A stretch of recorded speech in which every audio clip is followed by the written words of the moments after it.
Hello everyone. Today we are going to learn the new story Weathering the Storm in a Summer, written by Harsh Mander. Weathering the Storm in a Summer by Harsh Mander is based on a true story of the adventures of a teenager, Prashant, was marooned on the roof of a house for 2 nights following the dreadful storm that hit Orissa on 27 October 1999. The storm had killed thousands of people and devastated hundreds of villages. Prashant showed extraordinary courage at the face of the great natural calamity. He saved his own life and came in the forefront to lead the disaster management in his village. Let's continue the story Weathering the Storm in Osama.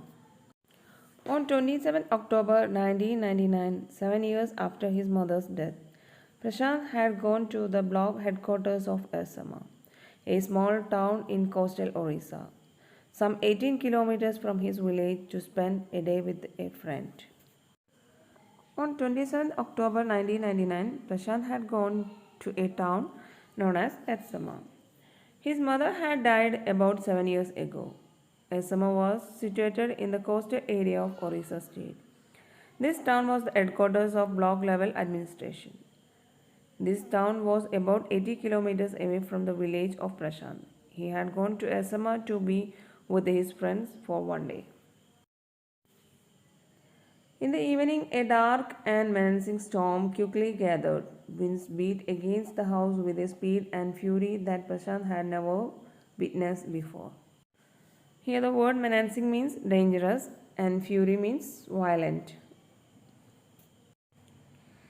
In the evening, dark clouds started appearing in the sky. Very soon, many clouds appeared in the sky.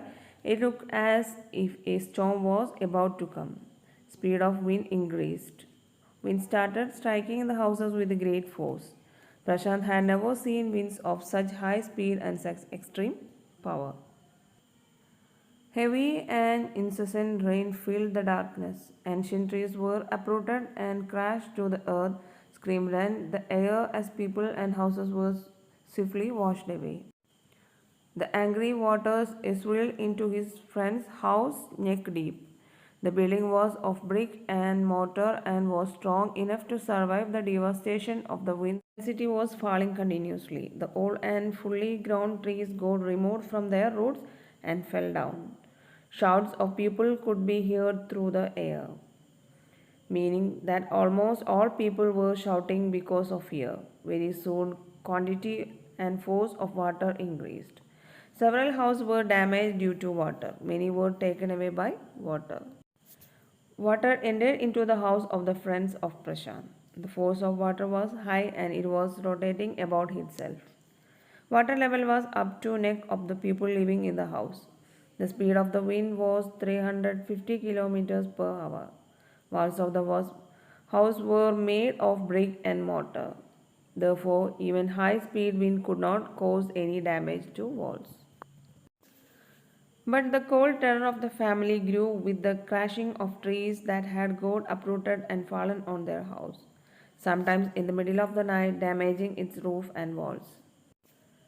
The crazed destruction wrought by the cyclone and the surge of the ocean continued for the next 36 hours, although wind speed had reduced somewhat by the next morning. The family was already terrified to great extent. Their terror grew even more when a tree fell on the roof of their house. It was almost midnight. The tree damaged the roof and walls of the house. The cyclone continued to cause severe damage. The water level of ocean continued to be at the increased level. Both these activities continued for next 36 hours. However, speed of the wind had reduced to some extent by the next morning. To escape the water rising in the house, Prashant and his friend's family had taken refuge on the roof. Prashant will never forget the shock he experienced at his first glimpse of the devastation wrought by the supercyclone. In the grey light of the early morning, To save their life from the rising level water, Prashant and the whole family of his friend shifted to the roof of the house.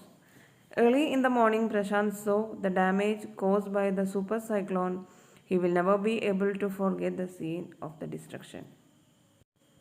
The raging, deadly brown sheet of water covered everything as far as the eye could see. Only fractured cement houses still stood in a few places. Bloated animals' carcasses and human corpses floated in every direction. Water was still violently moving. It was of brown color. It was spread all over the area. To the distance, I could see it was lifted to the roof of the house. Early in the morning, Prashant saw the damage caused by the super cyclone. He will never be able to forget the scene of the destruction. The raging, deadly brown sheet of water covered everything as far as the eye could see. Only fractured cement houses still stood in a few places. Bloated animals' carcasses and human corpses floated in every direction. Water was still violently moving. It was of brown color. It was spread all over the area. To the distance, I could see it was water. Only at some places, a few broken houses could be seen. Swollen dead bodies of animals were floating on water. Dead bodies of human beings were also floating on water. Other wants to say that water had spread all over the area. Most of the houses were washed away. There was loss of animal and human life. All around, even huge old trees had fallen. Two coconut trees had fallen on the roof of their house. This was a blessing in disguise because the tender coconut from the tree kept the trapped family from starving in the several days that followed. In the whole area, many trees had fallen. Two coconut trees had fallen on the roof of the front house. During the difficult situation, these trees helped them a lot. There were some tender coconut on these trees. For many days after the storm, these were the only food for the family. For the next 2 days, Prashant sat huddled with his friend's family in the open on the rooftop. They frozen in the cold and incessant rain. The rainwater washed away Prashant's tears. The only thought that flashed through his mind was whether his family had survived the fury of the super cyclone. Was he to be bereaved once again? For next 2 days, Prashant and the family of his friend were sitting together on the roof of the house. They were feeling very cold because of the wind and continuous rain. Prashant was crying. His tears got mixed with the rain that was falling on his face. He could not differentiate between the two.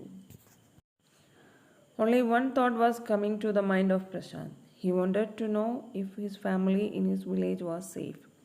He wanted to know if all members of his family were alive in this storm.